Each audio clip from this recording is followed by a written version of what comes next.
I just had a pap smear, and it's been a long time since I've done that, but I figure, like, I've had cancer, and I had a good friend of mine die last year. She was born the same year as me.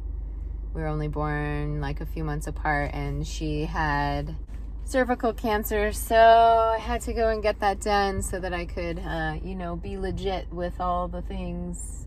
Oh, shit. Okay. And this morning I got IVIG. I got 60 grams of it, which seems to be the amount that works for me. Since I found out that it's possible that my body could build a resistance to it, it's nice that I can just get as much as needed and not too much, so that if I need to be on this stuff for years, then I won't have built a resistance to it. So I got that, and we're driving to LA next week, visiting my mother and going to Disneyland. We live in California, and California residents are the only ones who are allowed so far at Disneyland, and I thought it would be fun for my daughter to go. She's 12, and so she's bringing a friend, and the last time we were there she was turning 3, and we were with my mom as well, and so my mom's going, so it'll be a little family fun event, especially after this year of COVID where nobody really did anything.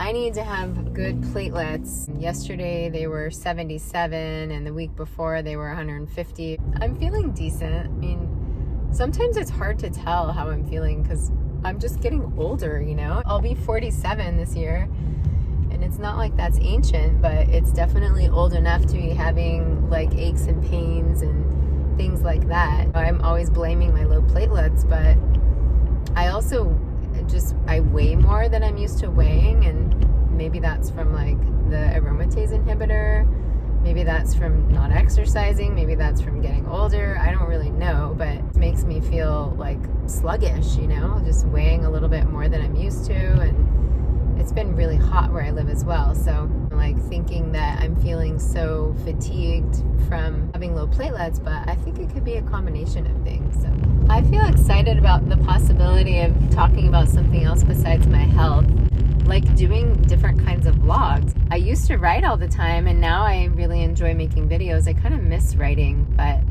I want to just share about my life because I guess one reason is I like to talk about myself, which isn't something to be so proud of, but it's true.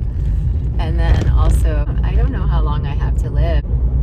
There's something very inspiring and exciting just to think about chronicling my life. I mean, that was partly why I made a YouTube channel in the beginning, was to just track all my health story, and the health stuff is still relevant, but it's just like occurred to me recently that it would be really fun to share other aspects of my life, and kind of like branch out from my health story. I think also because it's not so all-consuming. I mean, I did have 2 doctor's appointments today, but besides that, you know, there are other things that I could talk about and share about, and I actually feel excited about that because it's fun, and why not? And if nothing else, my daughter can have a like video record of some of the things that I've been up to in my life, and I think that'd be really fun. So I'm gonna go for it. So this is driving down my street to get to my house.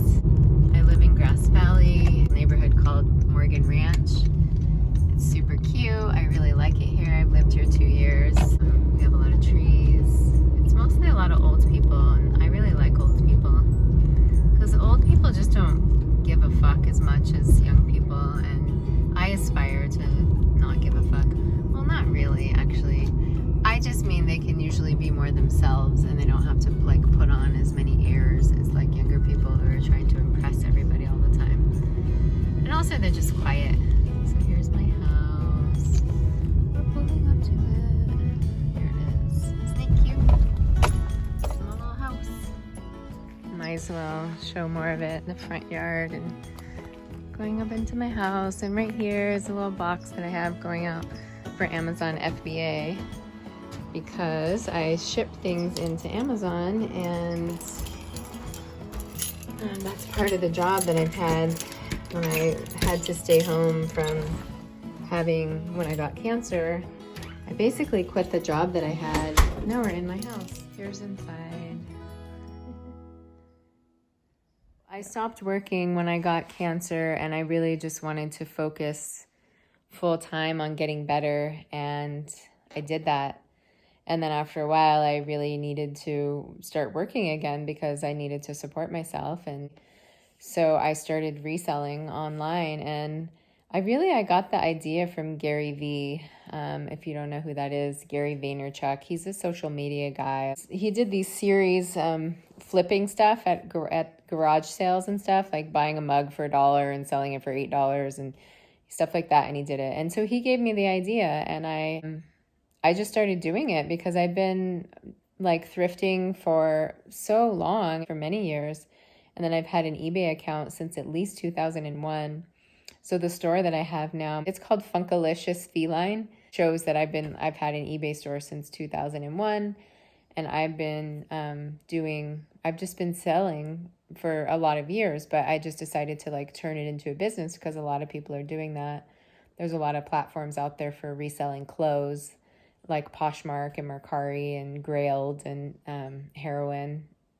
There are a lot of places out there like that. So I've been doing it for 2 years. Did it through COVID, and actually through COVID, it got a lot more popular. A lot of people were spending money online because they were stuck at home. So sales actually increased, but it's something that I just do really part-time.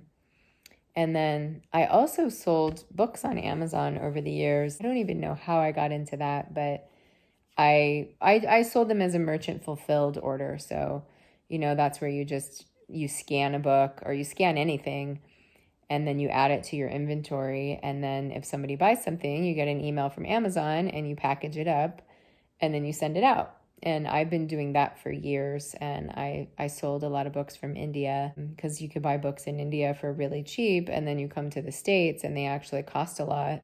So I did that for a while. And then I just learned through the process of being home and reselling online that there was this whole thing about Amazon FBA. I didn't even know what that was. FBA stands for Fulfilled by Amazon. And so I started scanning things and sending it into Amazon. And that's what that box was out front, is a box of some stuff that I found on clearance that I'm sending into Amazon to resell. Half of their sales are third-party vendors, which is what I am. You could have inventory at home or you could send the inventory in. So I've been doing that. I actually really like the Amazon model way better than any of the others because, like with eBay, it's really fun. I take something, and maybe I should show an example. I already have my packages out for today. But yeah, you go through the whole listing process, and then somebody buys something, you pack it up, and you ship it out. But with Amazon, what's cool is you can just scan, like, this is probably not a good example, but we have this game right here. This game sequence, and it has a barcode on the back, and I could scan that barcode and I could see if it shows up in Amazon's inventory. And then if it does, I could see what the price is and I could send that in.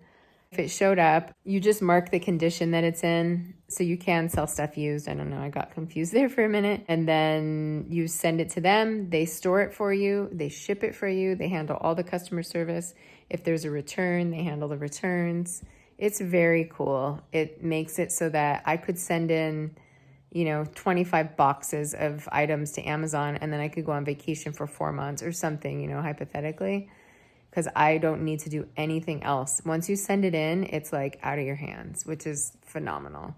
Occasionally you'll get an email that says like, there's pricing error or, like stranded inventory, or you have to sometimes deal with some things that come up, but in terms of like packing and storing and shipping, like you have to do with eBay, you don't have to do any of that.